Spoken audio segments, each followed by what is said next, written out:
ব্যানার্জি বলেছেন আমি 15ই জানুয়ারি থেকে নন্দীগ্রামে সেবাশ্রয় করব। অধিকারী বাবুর একটু মানসিক সমস্যা দেখা গেছে, কারণ তিনি বুঝছেন যে নন্দীগ্রামের মানুষ ধরে ফেলবে, বিধায়ক হিসেবে আমার যেটা করার কথা ছিল আমি করিনি, সেটা মানুষের চোখে এস্টাবলিশড হয়ে যাবে, প্রমাণ হয়ে যাবে যে ও নন্দীগ্রামের মানুষের জন্য কিছু করে। কি বলছে জানেন? বলছেন যে ওষুধ খেলে জ্বর কমে, গা হাত পা ব্যথা কমে, প্যারাসিটামল, ওটা খেলে নাকি হিন্দুর বাড়ি আর কোনো আমার মনে নাকি সন্তান হবে না। কারণ মাথা খারাপ না হলে তাকে বলতে পারে? আসলে আমার খারাপ লাগছে, আপনি বিশ্বাস করুন আমার একদিক দিয়ে খারাপও লাগে।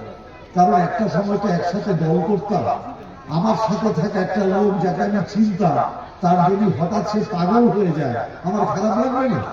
আমি যদি দেখি তাহলে যার সাথে একসাথে পাড়ায় ছিলাম হঠাৎ দেখছি সে পাগলের মতো আচরণ করছে, খারাপ তো লাগে, কষ্ট তো লাগে।